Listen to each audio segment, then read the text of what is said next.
அன்று கரிகாற்புலனால் இமயத்திலே ஏற்றி வைக்கப்பட்ட புலிக்கொடி தமிழும் தமிழனும் தமிழ்நாடும் தரணிதனில் தனிப்பெருமை பெற்றிருந்த காலம்.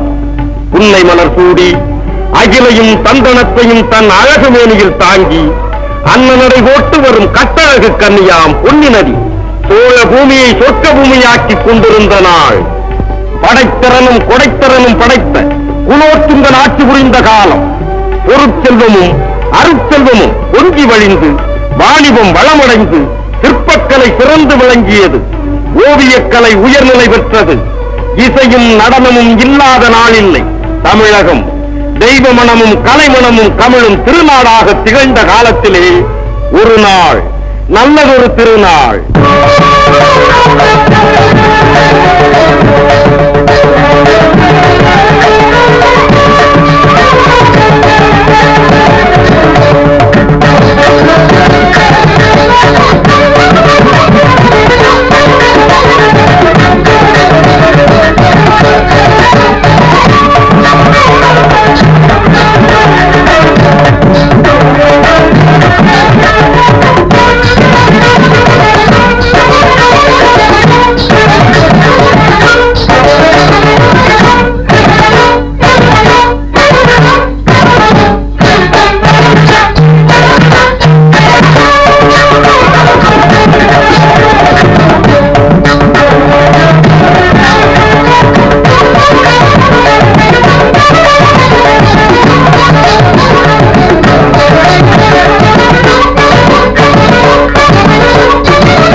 உங்களை எங்கெல்லாம் தேடுகிறேன் தெரியுமா? உன்னையும் தாயா தேடிக்கிட்டு அலைகிறேன். அப்படியா? வெங்காய புலவரே, வணக்கம். வணக்கம் வணக்கம். அடியே அடப்பாவி மனுஷா, உமக்கு வெங்காய புலவன் ஒரு பட்டமா? வெங்காயத்துக்கும் வேல்முருகனுக்கும் சிலேடையாக 1001 பாடல்களை பாடியிருக்கிறேன் மன்னவா. அப்படியா? அதுல ஒரு பாட்டு அலரும் பார்க்கலாம். அப்படியா? வெங்காயம் அடி வெங்காயம் 4 வேதமும் காணாத உபாயம்.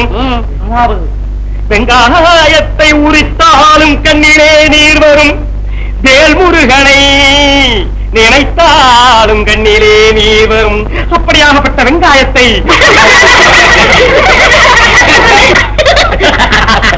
வெங்காயம் பெண்கள் சிரிக்கிறார்கள். ஆடவர் சிரித்தாலந்து கண்ணியர் சிரித்தால் காதல் காதல். வெங்காயம் இந்த மங்கை யாரும் இவள் நான் சொல்றேன், இந்த மங்கை புகழேந்தி புலவரின் மகள். அப்படியா? அதனாலே தான் ரசிக்கிறாள். கத்தாரை கத்தாரே காமுரு. இருங்க, என் பாட்டு எப்படி பெண்ணே? கேட்க வேண்டுமா வெங்காயத்தின் நாற்றத்தை?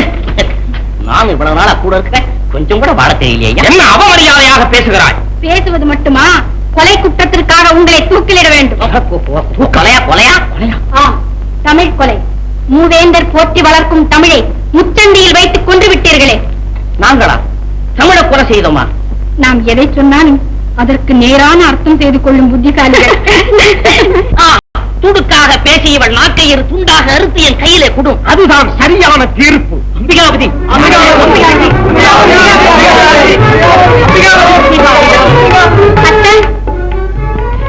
வணக்கம் கண்ணம்மா.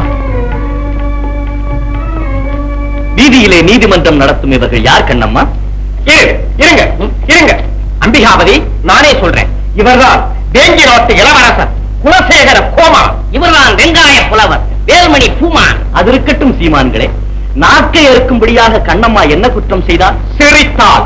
எங்களை பார்த்து சிரித்தாள். மகத்தான குற்றம், மகத்தான குற்றம். அப்படி சொல்லுங்க. பைத்தியங்களே. பைத்தியமா? நாங்க பைத்தியம்னா எங்களை மாணாக்கனா வச்சிருக்கக்கூடிய கூத்த பெருமானம் உள்ள பைத்தியம் அர்த்தமாகும். நாம் பேசிக் கொண்டிருக்கும் போது எதற்காக கூத்தர் பெருமானை சந்திக்க இருக்கிறீர்கள்? கூத்தர் பெருமான் சந்திக்கு வரக்கூடிய நிலைமை ஏற்பட்டு போச்சுதான்.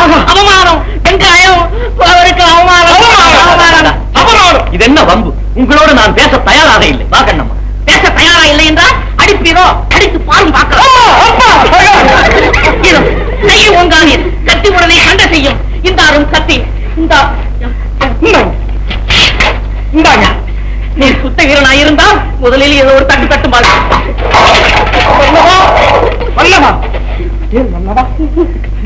என்ன பார்க்கிறீர்கள்? வெங்காயம். என்ன தேடுகிறீர்கள்? வெங்காயம். இதுல இருந்து ஒரு விரலை காணுமே. எங்க அப்பாவுக்கு நான் என்ன பதில் சொல்லுவேன்? போர்க்களத்திலே ஒப்பாரியா மன்னவா? அது கிடக்கட்டும், சரியாதான் இருக்கு. மோதுங்கள், மோதுங்கள் மன்னவா, மோதுங்கள், மோதுங்கள்.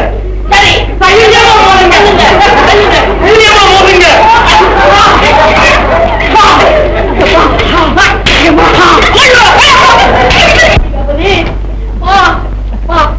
நான் வெட்ட வெட்ட நீ தட்டுறியா? தட்டு தட்டு பாரு, தட்டு.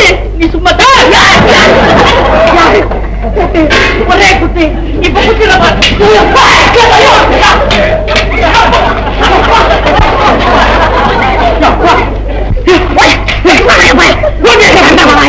வெங்காயம் பாருமையா, ரெண்டு பேரும் சேர்ந்து ஒரே குத்தா குத்தி விடுவாங்க. உடம்பு அலட்டிக்காம சண்டை போடுறாங்க. எப்படியா? நம்ம ரெண்டு பேரும் உடம்பு அலட்டிக்காம ஒரே பாச்சலா பாச்சு பார்ப்போம். பொறுப்புடுங்க, பொறுப்புடுங்க, தொகையா தொகை, பொறுப்புடுங்க, தொகை.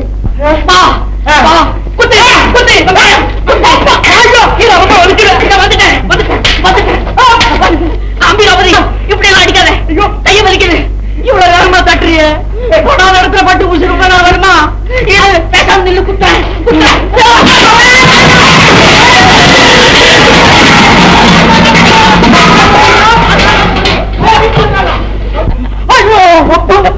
அம்பிகாபதி, சட்டையை பிடிச்சிருந்தா அம்பிகாபதி, உனக்கு சண்டை செய்ய தெரியலன்னா என்கிட்ட கத்துக்க. இப்படி பாத்திரத்தை பிடிக்க தள்ளுறே. நீ என்ன தள்ளா? நீ ஒரு சுத்த வீரன் அப்படி செய்யலாமா?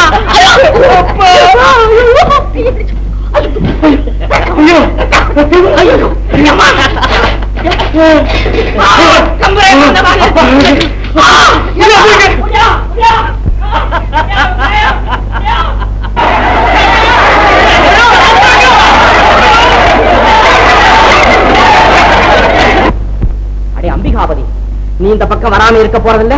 நீ வா, உன்கிட்ட பேசிக்கிறேன். வெங்காயம், இதெல்லாம் கூத்த இடத்துல சொல்லுவோம். ஐயா, யாரது? குலசேகரா, இது என்ன அலங்கோலம்? கூத்தர பெருமானே, குமுறுது எங்கள் உடல். உடல் அல்ல, உள்ளம். உள்ளம் குமுறு. வெங்காயமும் நானும் வேடிக்கை பார்த்தவன வீதியை நடந்து வந்து கொண்டிருந்தோம். அந்த அம்பிகாபதி வந்தா பம்புக்கு எடுத்தான். பாயாடணும். ஆனா மட சாம்பிராணிகளே, உங்க கூத்தன் தலையில ஒண்ணுமே இல்லைன்னு சொன்னான். உங்களுக்கு தலையே இல்லைன்னு சொன்ன மட்டித்தனமா நீங்க எழுதக்கூடிய கவிதைகள்லாம் மக்களுக்கு எட்டிக்காயின்னு சொன்னான். உங்ககிட்ட மாணாக்கர்களா இருப்பதை விட ஒரு குட்டிச்சபத்துல போய் முட்டி இதையெல்லாம் கேட்டுக்கொண்டா இருந்தீர்கள்? நாங்க மட்டுமா? நகர மக்கள் அத்தனை பேரும் தானே கேட்டுக்கிட்டு இருந்தாங்க. அதனாலதானே எங்க குரல் குமுறுதுன்னு. அவமானம், அவமானம். ஆமா, எனக்கு அப்பவே கோபம் கொஞ்சிக்கிட்டு வந்தது. அவன் கண்ணுல வெங்காயத்தை புளிஞ்சு ஊற்றாமல் நினைச்சேன். உடனே கத்தி எடுத்து கையில போட்டான். உன்னுடைய கையில? ஆமா. அது மட்டுமா, இந்த வெங்காயத்தின் தோலையும் உரித்து விட்டான். ஆஹா, இது மட்டுமே எங்கள் வேங்கி நாடாக இருந்தால். அவசரப்படாதே, ஆத்திரம் அறிவுக்கு சத்துரு.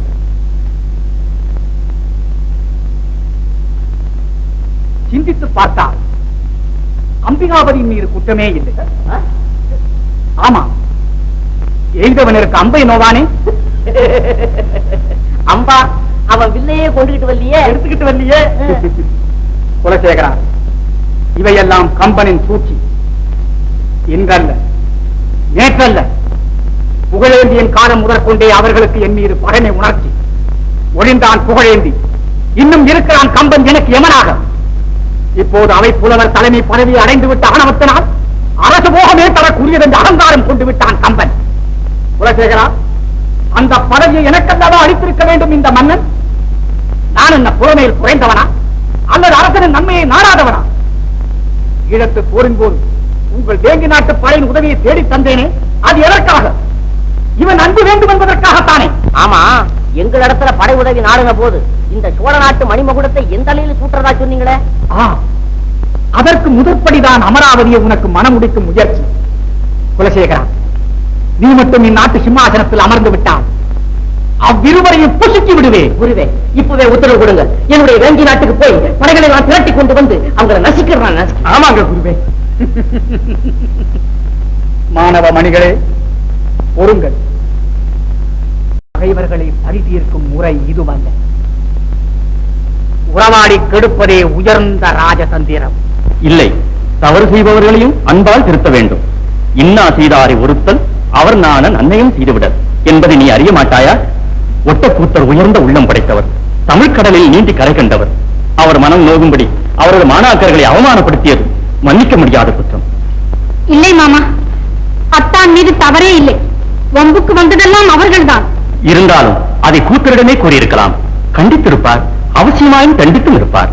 ஒட்டக்கூத்தர் அப்பாவின் மனதிலே மட்டும் எப்படி உத்தமராக காட்சி அளிக்கிறார் என்று எனக்கு புரியவே இல்லை.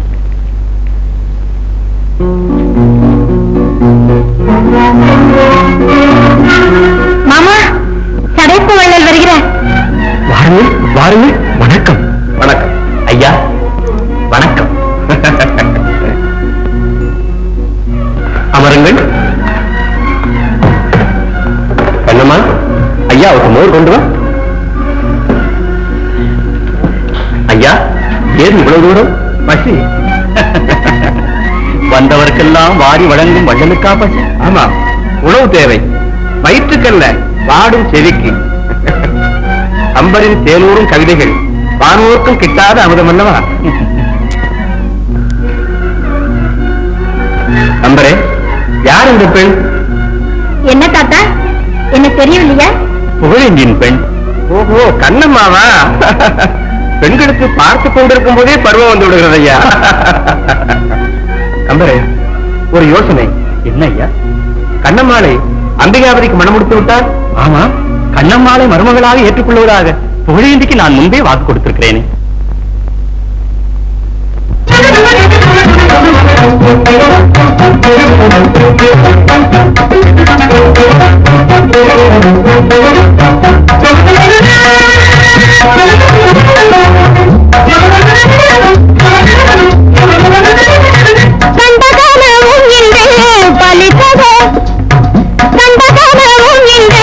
பலித்ததோ என் காதல் செல்வம் கைக்கும் வந்ததே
பாடாதே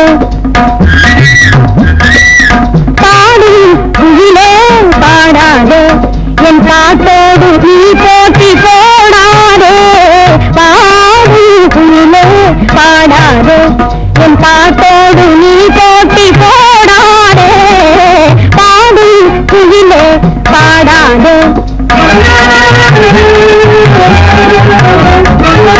நாடிய கண்ணாளன் உன் பாடலை கேட்டான் நாடிய கண்ணாளன் உன் பாடலை கேட்டான் நங்களின் பாடலை இவர் கைகூடுமன்றோ நங்களின் பாடலை இவர் கைகூடுமன்றோ பாடு குயிலே பாடாதே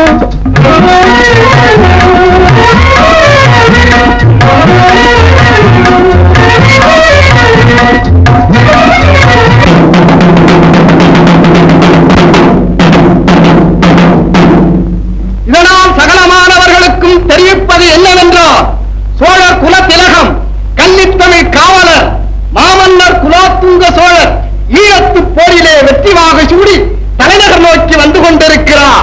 நாளை அரசவையிலே வெற்றி விழா நடைபெறப் போகிறது.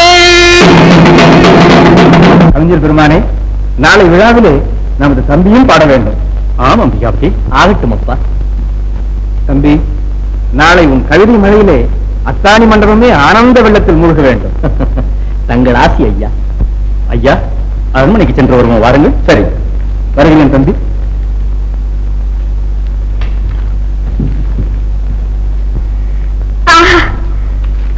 அத்தானின் குரல் நாளை அரசு சபையிலே முழங்கப் போகிறது.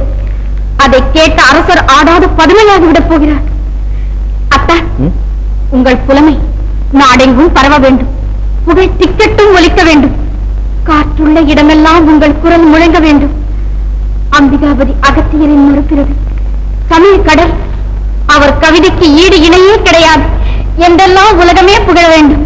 அத்தான், என்னத்தான் புகழென்னும் போதை தலைக்கேறிவிட்டது. போங்கள் அத்தான். இப்படி உட்காரப்பா. சரி, பாட ஆரம்பிக்கட்டுமா? பாடப்பா. ஆனாவுக்கு முன் எழுத்தும் இல்ல, அன்னைக்கு முன்னொரு தெய்வமும் இல்ல. ஓனாவுக்கு புத்திய இல்ல, ஓவன்னாவுக்கு ஒண்ணுமே இல்ல. குந்தி கொடுத்தவன் உத்தமனாவான், உழைத்து வாழ்பவன் உயர்ந்தவனாவான். கண்டது கற்க பண்டிதனாவான், காதில கேட்டவன் மேதையாய் போவான். இரு, என்ன சொன்ன? எங்கே இன்னொரு முறை பாடு. அதான முடியாது. நீங்களா ஞாபகப்படுத்தி பார்க்க வேண்டியதான். ஏன்னா இது தானா வர்ற பாட்டு பாருங்க. கண்டது கற்க பண்டிதனாவான், காதால் கேட்டவன் மேதையாய் போவான். ஆஹா, அது இருக்கட்டும். இவ்வளவு ரசிக்கிறீங்களே, நீங்க யாரு? நானும் ஒரு கவிதானப்பா. கவியா? அப்ப போட்டா போட்டி போட்டு பாப்போமா? நான் கேட்கிற கேள்விகளுக்கு பாட்டிலேயே பதில் சொல்லணும். சூரியன். வேண்டாம் வேண்டாம், நான் உன்னிடம் போட்டிக்கு வரவில்லை. நீ எந்த ஊர்? உன் பெயர் என்ன? என் பேர் அர்ஜுனன். ஊரு சண்பகத்தீவு. எங்களுடைய குடும்பமே பாட்டு பாடி குறைக்கிறதா. அதுக்காக தான் கொடி கட்டியிருக்கேன் பாருங்க. எனக்கு வாழ்க்கையில ஒரே ஒரு ஆசை. இந்த கம்பர் இருக்காருல்ல, கம்பர், அவரை எப்படியாவது ஒரு முறை பார்த்துடணும். அதுக்காக தான் தமிழ்நாட்டுக்கு வந்திருக்கேன். நீங்க பார்த்துருக்கீங்களா கம்பரை?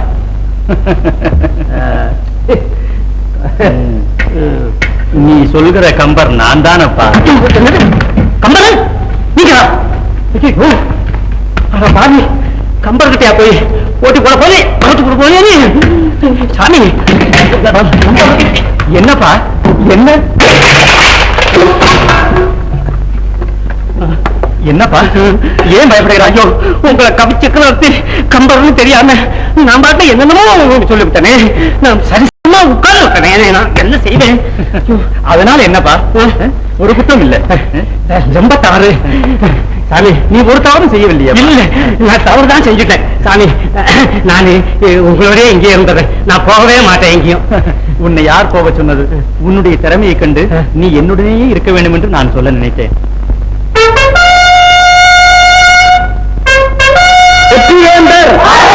சோழமண்டலாதிபதி, கன்னித்தமிழ் காவலன், மாமன்னர் குலோத்துங்க சோழர்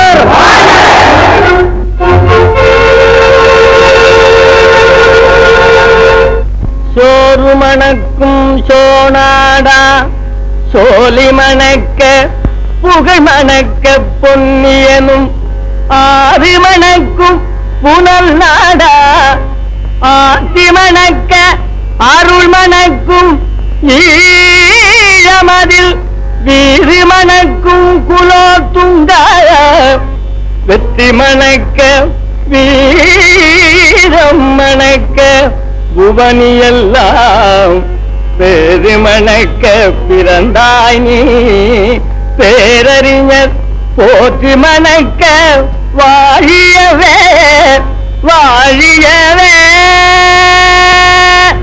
டெல்கனில் கொற்றம் மன்னா திரை கமல் ஆத்தி மாலை நல்கிடும் மனமே இந்த நானிலம் வீச அண்ணாள் சொல்லிலே வேந்தனாகி சூழ்துனக்கு உண்மை கூறும் மல்லினுக்கு அஞ்சா கூத்தன் மனமகிழ் ஆசியாலே ஆசியாலே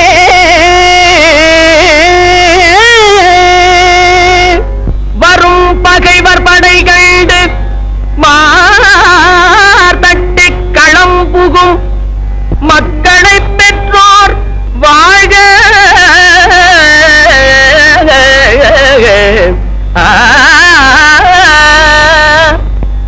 மனங்கொண்ட துணைவர்க்கு விடை தந்து வேல் தந்த மரக்குல பெண்கள் வாழ்க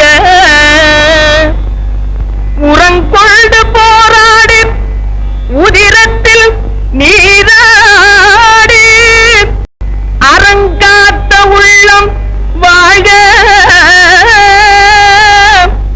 திறமான புகழ் கொண்ட திடமான தோள்களும் செயல் வீரர் மரபும் வாழ்க ஆ ஆ ஆ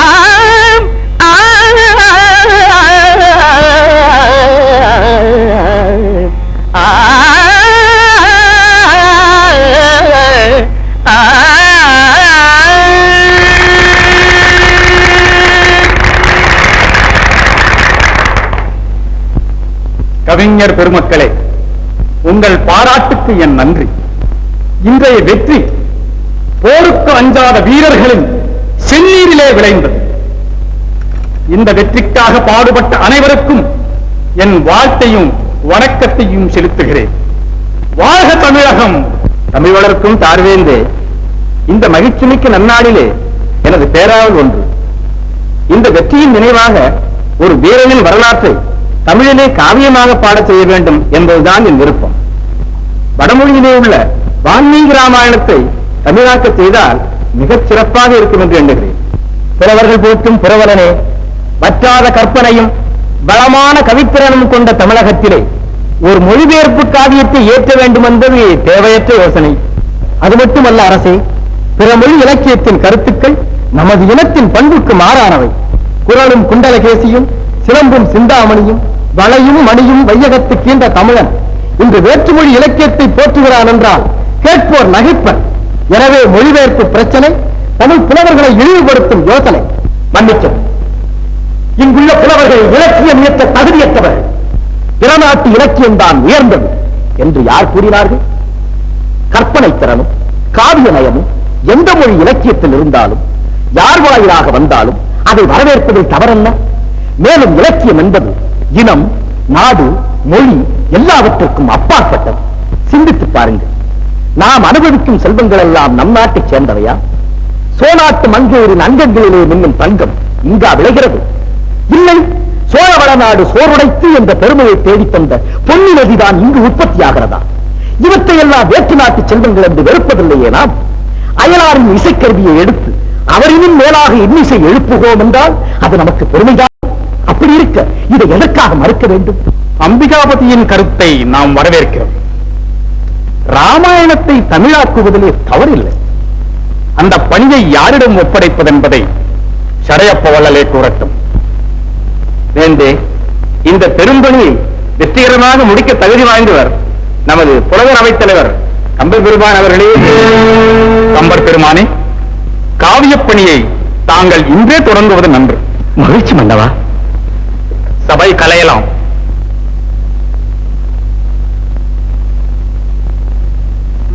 அம்பிகாவதி, கம்பர் எனும் கடலிலே தோன்றிய முழு நிலவு. கருத்திலே என்ன தெளிவு, எவ்வளவு புதுமை, எத்தனை ஆணித்தரமான பேச்சு. பேச்சு மட்டுமா, அவருடைய பாடல்களை கேட்க வேண்டுமே. ஒவ்வொன்றும் தீங்கனியா, தேன் சுவையா, திவிட்டாத அமுதமா என்றெல்லாம் நம்மை வியப்பிலே ஆழ்த்திவிடும். கடலின் அலை கூட தடைப்படலாம், ஆனால் அத்தானின் கற்பனை தடைப்படுவதே இல்லை. கண்ணம்மா, உன்னை பார்க்க பார்க்க எனக்கு பொறாமையாக இருக்கிறது. ஒன்று செய், இனிமேல் நீ அமராவதி, நான் கண்ணம்மா. ஏன், எப்பொழுதும் அவர் கூடவே இருந்து பாடல்களை ரசித்துக் கொண்டிருக்கலாம் அல்லவா? அம்மாடியோ, எவ்வளவு பேராசை! கண்ணம்மா, அவருடைய பாடல்களை எல்லாம் படிக்க வேண்டும் என்று ஆசையாக இருக்கிறது. கொண்டு வந்து தருகிறாயா? நாளைக்கே கொண்டு வந்து தருகிறேன். வரட்டுமா?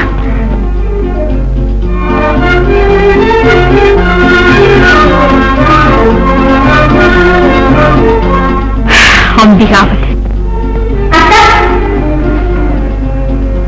அத்தான். என்ன கண்ணம்மா?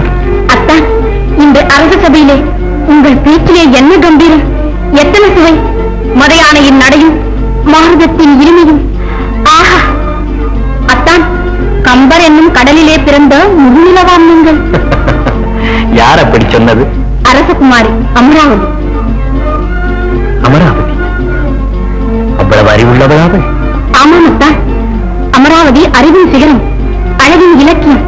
அவள் அழகை சிற்பத்தில் செதுக்கவும், சித்திரத்தில் தீட்டவும் எத்தனை கலைஞர்கள் காத்துக் கொண்டிருக்கிறார்கள் தெரியுமா? அப்படியா? அம்மா தேடுவார்கள், நான் வருகிறேன்.